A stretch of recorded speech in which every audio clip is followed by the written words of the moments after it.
And that calmed the Prophet ﷺ down, and the Prophet ﷺ would go back to his house. Then, later on, not only did he say, Ya Muhammad, innaka Rasulullah haqqan, he said, Wa ana Jibreel, and I am Jibreel. So he clarifies to the Prophet ﷺ that he's Jibreel. But still, no Quran, no revelation. What's going on? The next narration I'm about to share with you is probably going to make you all go like, what? Okay? Khadija radiallahu anha once again. And I guarantee you, you'll leave this seminar with a greater appreciation of Khadija radiallahu anha. Khadija comes to the Prophet ﷺ and she says to the Prophet ﷺ, إِذَا جَاءَكَ صَاحِبُكَ هَذَا فَأَخْبِرْنِي. If this companion of yours comes back to you, tell me. So the Prophet ﷺ was waiting. Jibreel alayhi salam came. What was the Prophet ﷺ seeing? كَانَ يَسْمَعُ الصَّوْتِ وَيَرَى الضَّوْءِ. He was hearing the voice and he was seeing the radiance of Jibreel alayhi salam.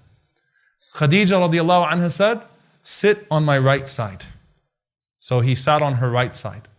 Khadija said, Atarah, do you see him? The Prophet ﷺ said, Na'am, yes. So she told the Prophet ﷺ, sit on my left side.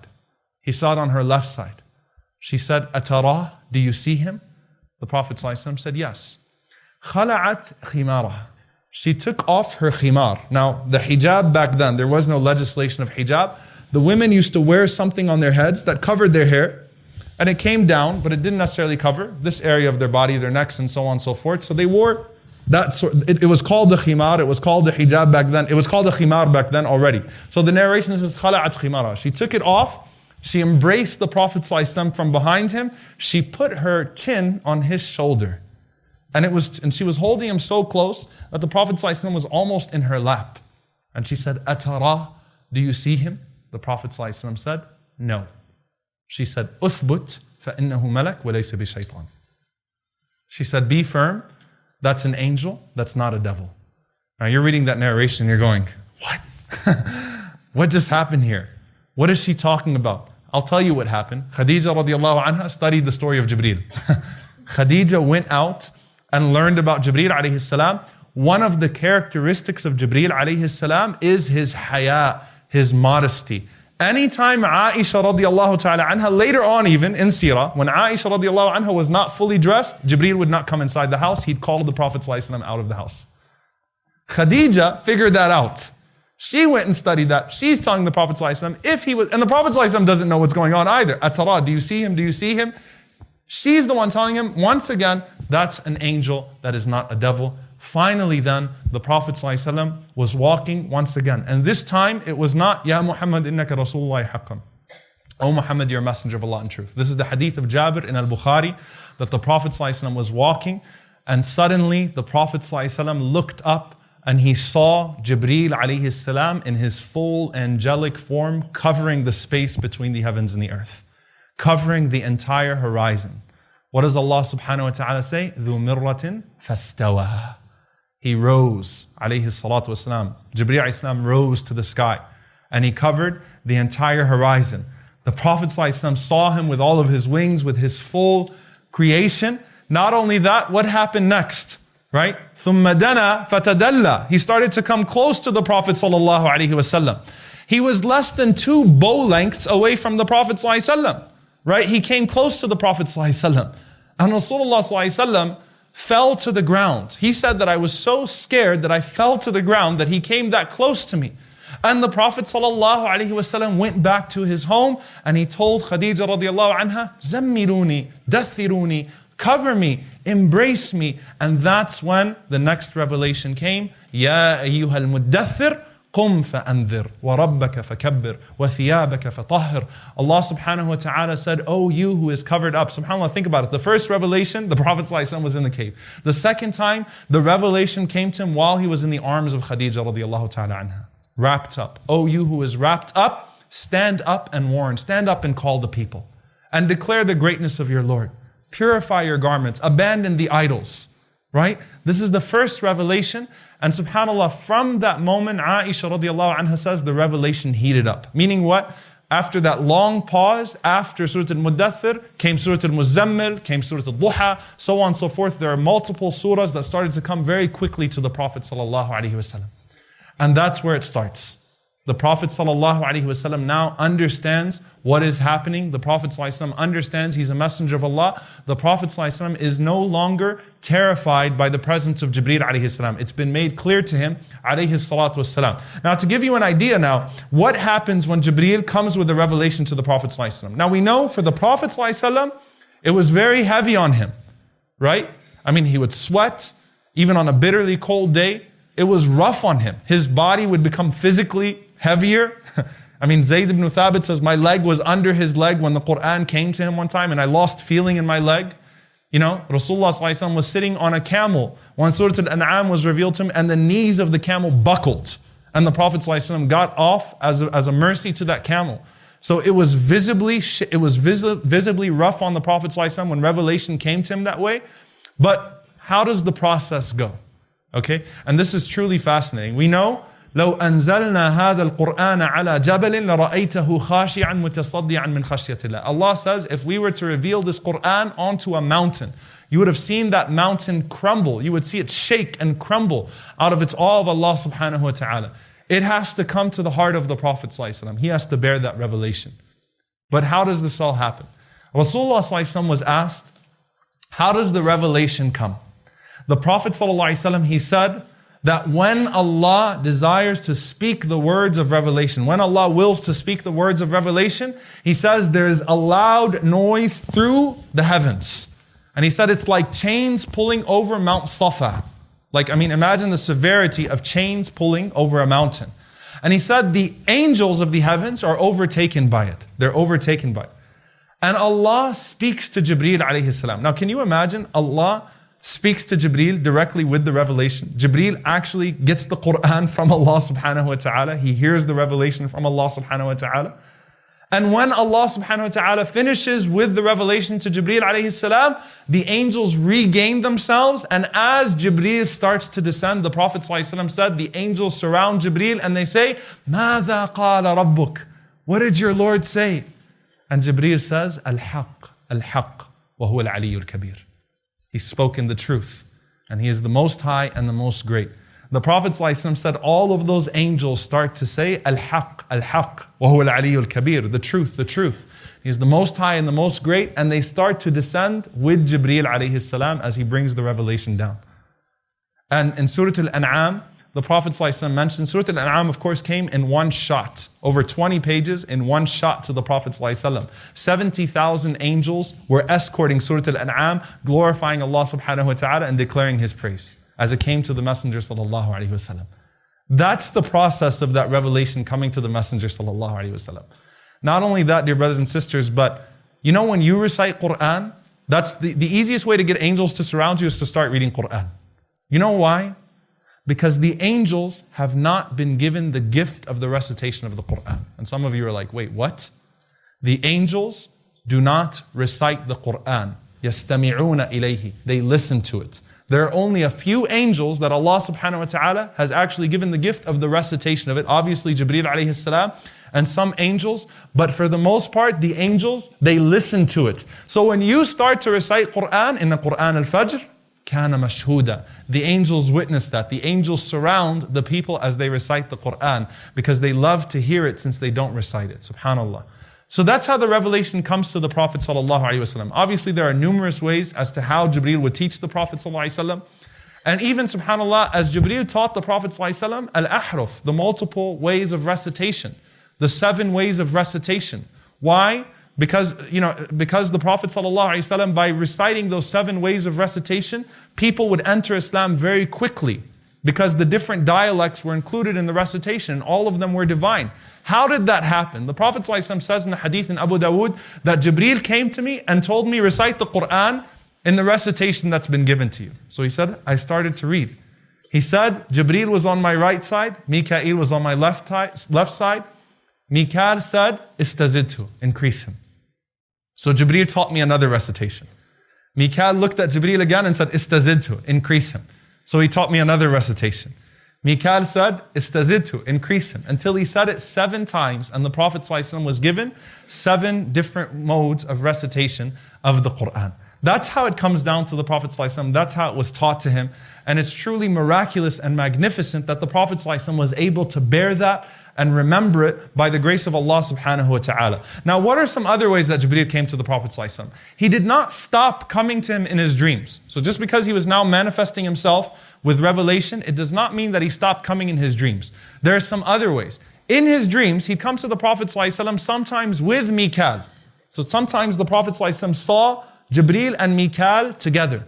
One time he sees him and Jibreel and Mikal take him and they show him the punishment and the rewards of the grave. So the long hadith of Adhab al-Qabr, the punishment of the grave and the rewards of the grave, are Jibreel and Mikal pointing out to the Prophet ﷺ what is happening. Then he showed him Al-Jannah, paradise, and hellfire. And the Prophet ﷺ was shown his home in paradise. He actually saw his house in paradise. So the Prophet ﷺ said, at that point I said to Jibreel and Mikal, Da'ani adkhulu manzili. Leave me now to enter my house. I don't want to go back. Let me get in now. And Jibreel alayhi salam, he put his hand on the arm of the Prophet ﷺ and he said, you still got some time in this world and then you will enter inshallah.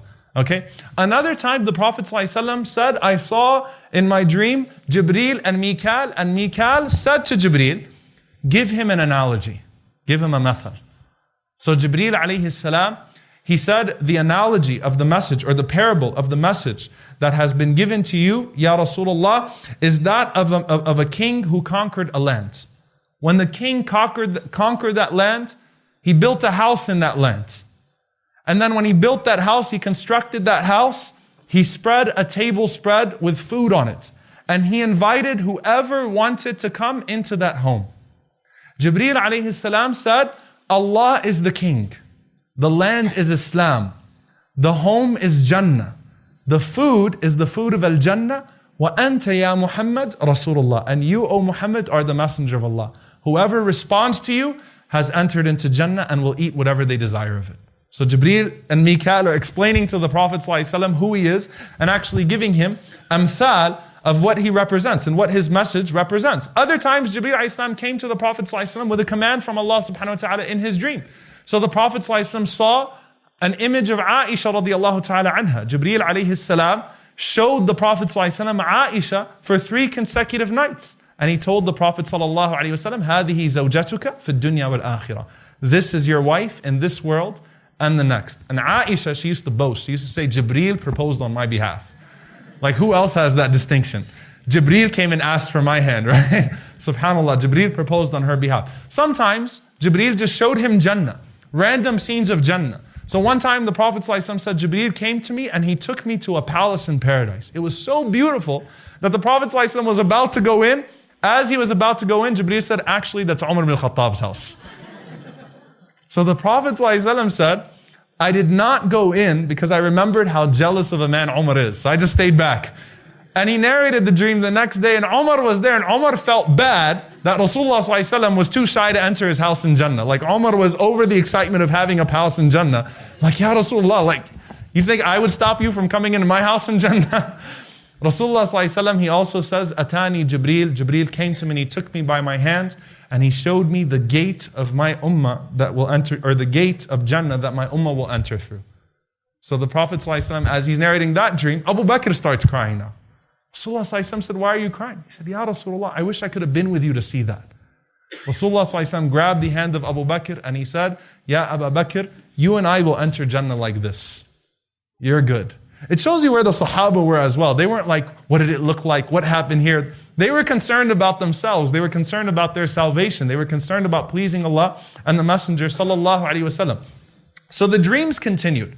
Okay? Now in real life, in what other way did Jibreel come to the Prophet sallallahu alaihi wasallam other than revelation? Jibreel alayhi salam, you have to understand, taught the Prophet sallallahu alaihi wasallam the Sunnah. Okay? وَمَا يَنْتِقُ عَنِ الْهَوَى. The Prophet sallallahu alaihi wasallam doesn't speak out of empty desire.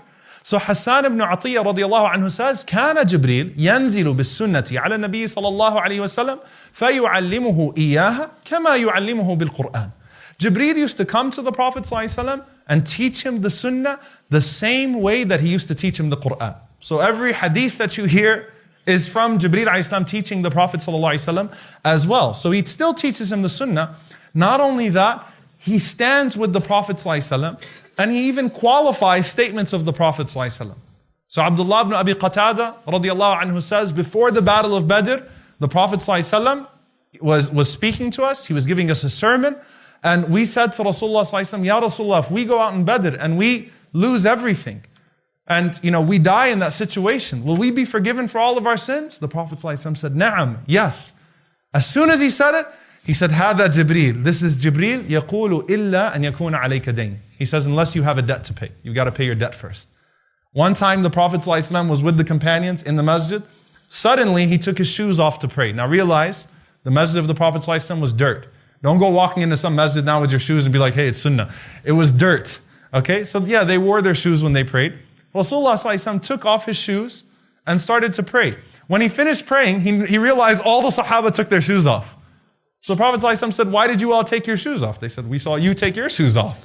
So the Prophet ﷺ said, the only reason I did that is because right before the prayer, Jibreel came to me and told me I stepped in something. That he stepped in some najasa, some impurity.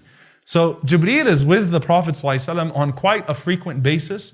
And even when people ask the Prophet ﷺ questions, Jibreel answers those questions for the Prophet ﷺ rapidly. Not just any questions. Hussein ibn Salam, the chief rabbi in Medina, he comes to the Prophet ﷺ with some questions. When he asked the Prophet ﷺ these questions, the Prophet ﷺ responded, خَبَرَنِي بِهِنَّ أَنِفًا Jibreel. Jibreel just gave me the answers. Which is why Allah tested the Messenger ﷺ with what? In Surah Al-Kahf.